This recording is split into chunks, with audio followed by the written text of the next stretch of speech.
The emergency room doors burst open with violence that matched the night itself. Kang Jun-hyuk stumbled through them, his Armani suit soaked Vitals are crimson, dropping. one hand We need to pressed move against his faster. ribs where a bullet had Cage grazed surgery, him. we're bringing him straight Blood up. dripped onto sterile white floors, each drop a reminder that even kings could bleed. Behind him, 3 of his men carried Min-suk, his most loyal lieutenant, who wasn't as lucky. You can't be The here. bullet What is meant for going Jun on? Hyuk had found Min-suk's chest instead. Stay back. The rival Chong doesn't family concern had been you. bold tonight, ambushing them outside a warehouse in Incheon.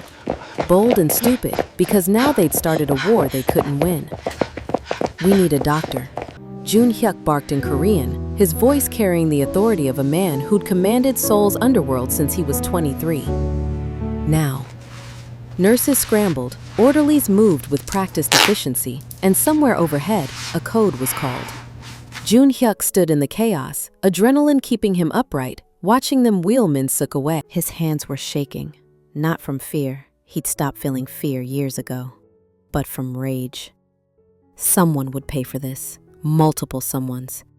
He was calculating retribution, planning each move like the chess master he'd become when he saw her. Time stopped. The world narrowed to a single point, a single person moving through the emergency department with practiced grace. She wore scrubs, teal green that made her dark skin glow under fluorescent lights.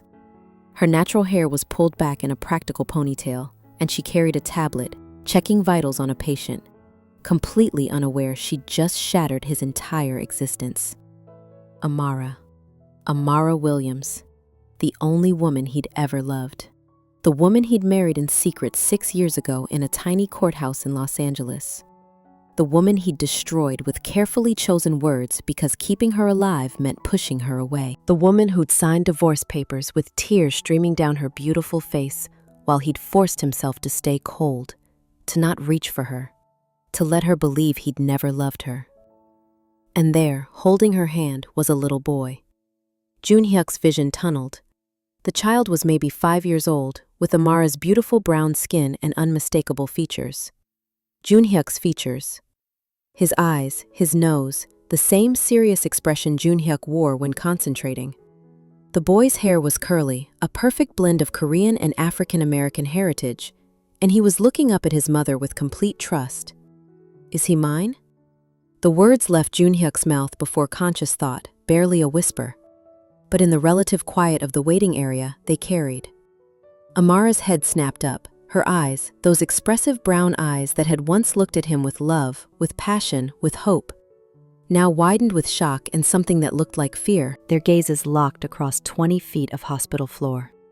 6 years of silence crashed between them. 6 years of him believing she was safe somewhere in America, building a life without him. 6 years of carrying the weight of their destroyed marriage like stones in his chest. 6 years, and she had his son. "Mama?" The little boy tugged her hand, his voice high and uncertain. He spoke English with an American accent, but there was something in his intonation, a musical quality that suggested he'd heard other languages. "Who's that man?" Amara's throat worked. She pulled the boy closer, protective, maternal, and Jun Hyuk felt something crack inside his chest. She thought she needed to protect their child from him, from their father. "Mr. Kang," a nurse approached him, oblivious to the seismic shift occurring. "You're injured. Let me take you to an examination room." "Not now," Jun Hyuk said, without taking his eyes off Amara. "Sir, you're bleeding." "I said not now." The command in his voice sent the nurse scurrying. His men, hyper-aware of his moods, formed a subtle barrier, understanding without being told that something significant was happening. Amara was backing away, pulling the boy, their son, toward the staff corridor. Panic was written across her features. She was going to run. Again. Not this time. Jun Hyuk moved, ignoring the fire in his ribs, ignoring the blood loss making his vision swim. He closed the distance between them in long strides, not threatening, but determined, unstoppable. "Don't," he said quietly when she reached for the door. "Please, don't run." "I have to get back to work." Amara's voice was steady, but he heard the tremor underneath. She'd always been strong, his Amara, stronger than anyone gave her credit for. There are patients who need me. I need you. The words hung between them, raw and honest, and far more revealing than he'd intended. Amara's eyes filled with tears she refused to let fall. You stopped needing me 6 years ago, she said, each word precise and cutting. The day you told me I was a distraction you couldn't afford. The day you said marrying me was the biggest mistake of your life. Remember that conversation, Jun Hyuk? He remembered. God, he remembered every word. Every lie he'd forced through clenched teeth, every time she'd flinched like he'd struck her. He remembered her crying, begging him to tell her what she'd done wrong, and him staying cold because that was the only way to make her leave before his family killed her. I lied, he said simply. Convenient timing, Amara replied, but her voice cracked. After 6 years, you suddenly discover honesty. Mama, I'm scared. The boy pressed against her leg, and Jun Hyuk's heart, that organ he'd thought long dead, shattered completely. He dropped to one knee, ignoring the pain that exploded through his injury, bringing himself to the child's eye level. Up close, there was no doubt. This was his son. This was his blood, his legacy, proof that something good had come from the disaster of their marriage. Hi, Jun Hyuk said softly, switching to English. His accent was thick, emotions making it harder to control. My name is Kang Jun Hyuk. What's your name? The boy looked at Amara, seeking permission. She nodded once, tears now streaming freely despite her efforts. Jordan, the boy said quietly. Jordan Williams. Williams, she'd kept her maiden name. She'd erased him completely, except for the child's features that screamed Kang bloodline to anyone who looked. Jordan, Jun Hyuk repeated, tasting the name. That's a good name. A strong name. My mama says I'm named after a river, Jordan explained, warming slightly. Children were resilient that way, quick to trust. A river where brave things happened. Your mama is very smart, Jun Hyuk said, his eyes finding Amara's. The smartest person I've ever known. She's a nurse, Jordan continued, oblivious to the undercurrents. She helps people who are sick. Are you sick? You have red stuff on your shirt. I had an accident, but I'm okay now. You should let my mama check you. She's really good at making owies better. Jun Hyuk stood slowly, every muscle protesting. Would she? Would your mama help me? Amara had composed herself, wiping her tears with angry swipes. When she spoke, her voice was professional, clinical. I'll have someone examine your wound. Wait here. No. Jun Hyuk caught her wrist gently. I want you. You lost the right to want anything from me when you signed those divorce papers. Then not as your ex-husband.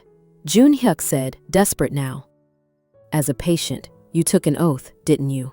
To help people who needed. Her jaw clenched, but she couldn't argue with that. Finally, she nodded curtly. Fine, Jordan, go sit with Nurse Kim. Mama needs to work. But, now baby, please. Jordan, sensing the tension, scurried off to an older Korean woman who smiled and welcomed him with warm arms. Once he was out of earshot, Amar grabbed Jun Hyuk's arm with professional efficiency and dragged him toward an empty examination room. The moment the door closed, she whirled on him. What the hell are you doing here? I didn't know you were in Korea, Jun Hyuk said, trying to process everything. When did you come back? 2 months ago. I got a position at this hospital through their international nursing program. They needed English-speaking staff for foreign patients. 2 months, he repeated, feeling each day like a missed opportunity. You've been here 2 months. Yes, trying to build a life for my son. Our son, she corrected bitterly. The son you don't get to claim after abandoning us. I didn't know, Jun Hyuk said, and the pain in his voice had nothing to do with the bullet graze. Amara, I swear I didn't know you were pregnant. How could you? You kicked me out of your life so thoroughly I couldn't even reach you to tell you. She grabbed supplies, her movements aggressive. Sit, take off your jacket and shirt. He obeyed, shrugging out of the ruined suit jacket and unbuttoning his shirt with clumsy fingers. Blood loss was making him dizzy, but he didn't care. All he could focus on was Amara, so close after years of absence, her familiar vanilla scent mixing with the antiseptic hospital smell. She sucked in a breath when she saw the wound, a vicious graze across his ribs that was still bleeding sluggishly. This needs stitches, possibly surgery to check for internal damage. Just bandage it, Jun Hyuk said. I've had worse. Of course you have. Amara snapped, cleaning the wound with unnecessary force. Because you're still doing it, aren't you? Still playing mafia boss, still getting shot at, still choosing violence over everything else. It's not a choice, it's who I am. It's who you chose to be, she corrected. And there were those tears again, falling onto his skin as she worked. You could have walked away. Could have chosen differently. Could have chosen us. They would have killed you, Jun Hyuk said, the truth bursting out after 6 years of silence. My father, my uncle, the entire Kang family council. When they found out I'd married you, married an American black woman without permission, without strategy, they gave me an ultimatum.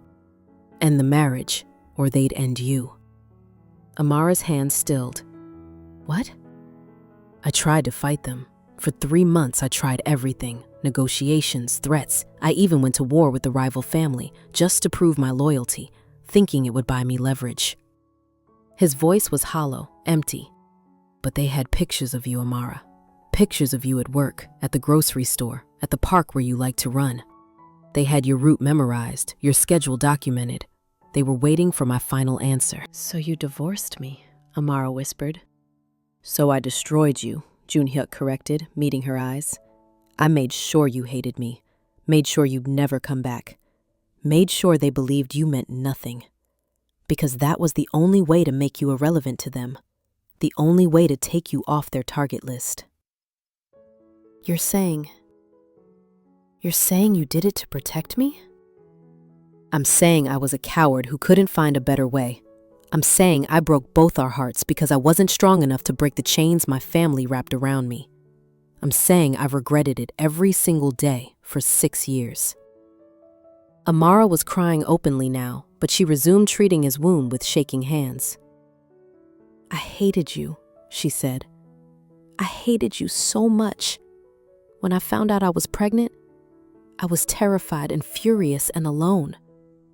I thought about not keeping him. Jun Hyuk's entire body went rigid. But then I felt him move. Amara continued, her voice breaking. Felt this little flutter, and I thought, at least I'll have a piece of the man I loved. The man I thought he was before he turned into a monster. I am a monster, Jun Hyuk said quietly. But I was a monster trying to keep you alive.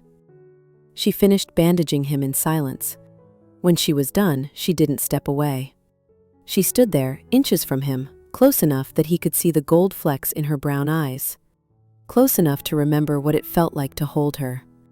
You can't just waltz back into our lives, Amara said finally. Jordan doesn't know you. He doesn't know about you, about your world, about any of this. Does he ask about his father? Every day, Amara admitted, and the pain in her voice gutted him. Every single day he asks why he doesn't have a daddy like the other kids. And every single day I have to lie and say his daddy loved him but couldn't stay. I do love him, Jun Hyuk said fiercely. I've loved him for exactly 30 seconds, which is how long I've known he exists, and I already love him more than my own life. Love isn't enough. You taught me that. Then let me prove I've learned. Let me be part of his life. And what about your family? Amara challenged. What about the people who wanted me dead? You think they won't notice you suddenly having a half-black son? My father died 3 years ago, Jun Hyuk said. My uncle 2 years ago. The old guard is gone. I run the Kang organization now, and I make the rules. Power didn't save us before. I have more now, enough to protect you both. Enough to tell the entire world you're mine, and Jordan is mine, and anyone who has a problem with that can bring it directly to me. Amara searched his face, looking for lies, for manipulation, for the cold stranger who'd ripped her heart out. I don't trust you. I know. I don't believe you've changed. Then let me prove it, however long it takes. Whatever I have to do, let me be his father. The door burst open. One of Junhyuk's men, Taeyang, his new head of security, looked panicked. Hyungnim, the Chung family, they know you're here. They're coming. Junhyuk was on his feet immediately, ignoring the way the room spun. How many? At least 10, maybe more. They're going to attack the hospital. Evacuate this floor, everyone. Staff, patients, everyone. Do it quietly. Don't cause panic. Hyungnim. Do it now, Taeyang. Amara grabbed his arm. You're bringing your war here? To a hospital? I didn't bring it. They followed me. But I'll end it before any innocent person gets hurt. Jordan is here. My son is in this building. Our son, Junhyuk corrected, cupping her face with bloody hands. Our son, and I will die before I let anyone touch him. Before I let anyone touch you. I swear on everything I am. For the first time in 6 years, Amara saw the man she'd fallen in love with. Not the cold mafia boss, but the fierce protector. The man who'd once fought 3 men in an alley because they'd made a crude comment about her. The man who'd held her when she cried, who'd learned to make her grandmother's recipes, who'd whispered promises in Korean and English and the language of touch. I need to get him out of here, she said.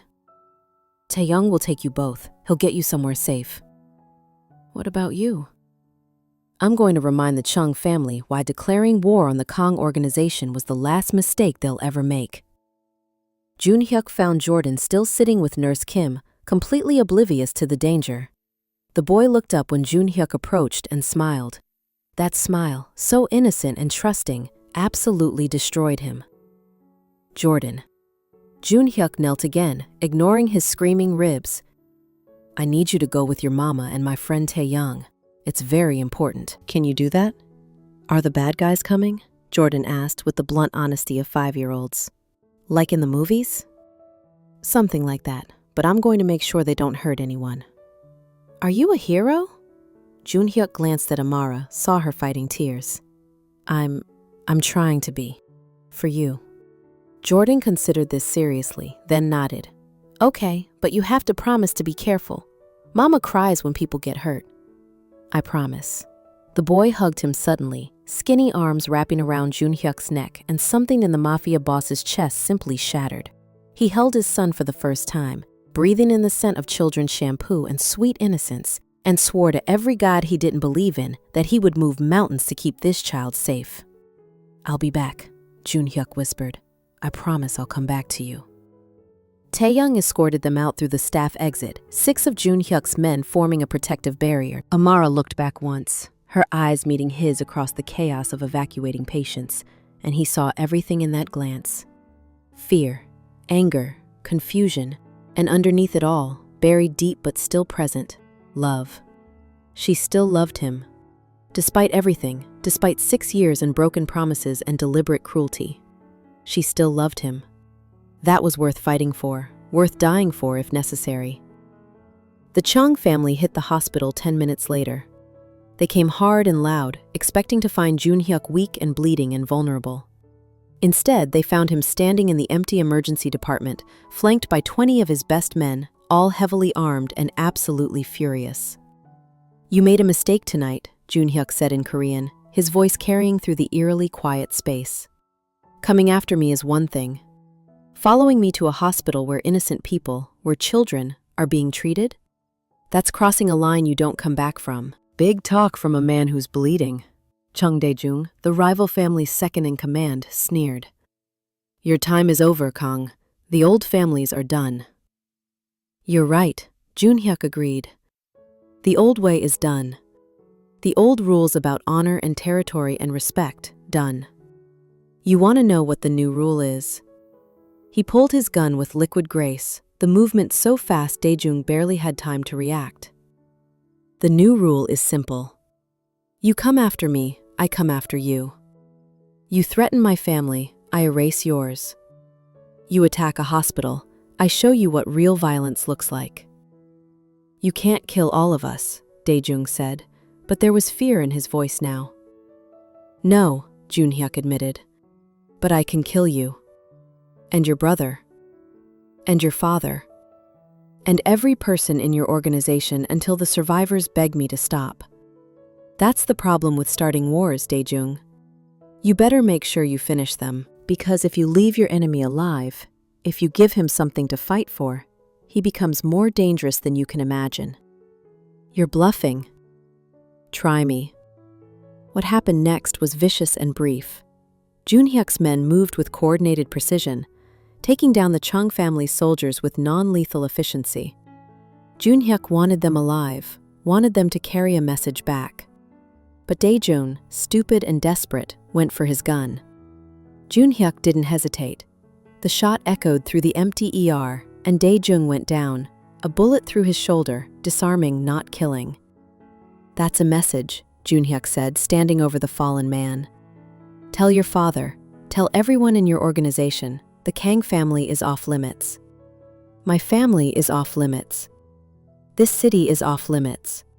And if I ever see any of you near this hospital again, I won't be so merciful. They left the Chung soldiers there for the police to find, alive but broken. A clear message that Kang Junhyuk was done playing by old rules.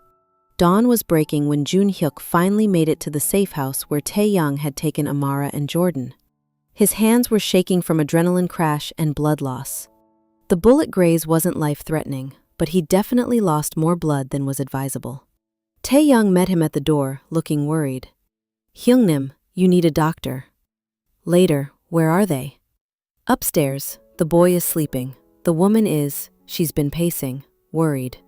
Junhyuk climbed the stairs with his last reserves of strength.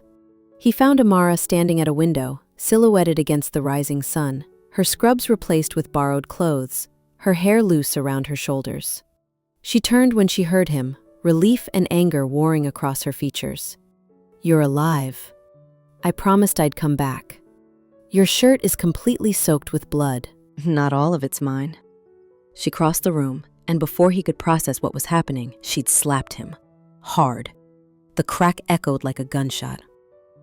That's for bringing your war to my workplace, for endangering patients, for making me relive the nightmare of loving a man who chooses violence over everything else. Then she kissed him, fierce and desperate and absolutely devastating. And that's for coming back, for keeping your promise, for making me hope again when I swore I wouldn't. Junhyuk pulled her closer, ignoring the agony in his ribs, and kissed her like a man who'd been drowning and finally found air. She tasted like tears and coffee and 6 years of longing, and he wanted to consume her, to make up for lost time, to brand himself on her soul so she could never doubt his devotion again. I love you, he said against her lips. I never stopped, not for one single day. I hate you, Amara replied, but she was crying and kissing him again. I hate that I love you. I hate that seeing you walk in here alive made me happier than anything in 6 years. I hate that I want to believe you. Then believe this, Junhyuk said, taking her face in both hands, forcing her to meet his eyes. I will spend every remaining day of my life proving I'm worthy of you both. I will tear down every enemy, every threat, every obstacle between us. I will become the man you deserve, the father Jordan deserves, whatever it takes. Big words. Let me prove them. Let me be part of his life, part of your life.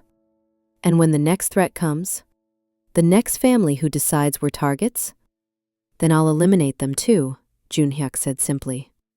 Again and again, as many times as it takes, until the entire underworld understands that my family is untouchable. That's not a life, that's a war. Then I'll end the war, permanently. Amara searched his face. What does that mean? It means I'm done. Done with the Kang organization. Done with the underworld. Done with everything that separates me from you both. I built an empire thinking power would protect me, but all it did was cost me everything that mattered. You can't just walk away. Men like you don't get to retire. Watch me. Over the next months, Kang Junhyuk did exactly what he promised. He systematically dismantled his criminal empire, passing legitimate businesses to trusted people, liquidating illegal operations, and making it absolutely clear he was out. It caused chaos in Seoul's underworld. People thought he was weak, that they could challenge him. They learned quickly that a lion was most dangerous when protecting its family. Jun Hyuk eliminated threats with ruthless efficiency, each message clearer than the last. Touch his family, die. Target his son, die. Even think about hurting Amara, die. Within 6 months, everyone understood. The Kang family was done, but Kang Jun Hyuk was eternal, and he was devoted entirely to 2 people. Jordan adapted with the resilience of children. His initial shyness around Jun Hyuk melted when he realized this tall, serious man would do anything he asked. Want ice cream at 2 a.m.? Done. Want to hear Korean bedtime stories? Every night. Want to learn taekwondo like the cool kids at school? Jun Hyuk personally hired the best instructor. Amara watched her ex-husband transform into a devoted father with something like awe. The cold mafia boss disappeared. In his place was a man who cried the first time Jordan called him Appa, who attended every school function with embarrassing enthusiasm, who learned to braid their daughter's hair when she was born 2 years later because Amara's hands were full. Yes, daughter. Minji, born with Amara's beautiful features and Jun Hyuk's serious demeanor, the living proof that sometimes love survived everything trying to kill it. They never officially remarried. The first marriage had ended so traumatically that neither wanted to repeat the ceremony. But Jun Hyuk wore a wedding band anyway, a simple platinum circle he never removed. When people asked, he said simply, "I'm married to the only woman I've ever loved." Years passed. Jordan grew into a thoughtful young man who spoke 3 languages fluently and showed no interest in his father's former life. Minji became a firecracker who had her father wrapped around her tiny finger.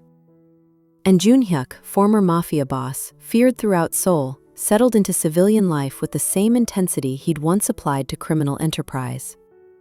He opened a restaurant featuring Korean Southern fusion food, Amara's recipes combined with traditional Korean dishes.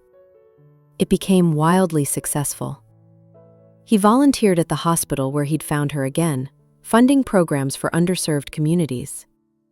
He showed up for his children every single day, proving that some men actually could change. But late at night, when the children were sleeping and it was just him and Amara, he'd hold her close and whisper the same words. "Thank you for giving me a second chance.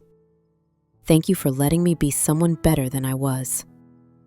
And Amara, wrapped in the arms of the man who'd broken her heart and then spent years putting it back together, would reply, "Thank you for coming back. For choosing us. For becoming the man I always knew you could be." Because sometimes love was violent and destructive. Sometimes it tore you apart and left you bleeding. But sometimes, if you fought hard enough, if you were willing to change everything you were for the person you loved, it could be rebuilt into something stronger than before. Jun Hyuk had asked in shock at a hospital, seeing his ex-wife with a child he didn't know existed. "Is he mine?" The answer was yes. Jordan was his, Amara was his. This life, this second chance, this opportunity to be something more than a monster, it was his, and he would never, ever let it go again.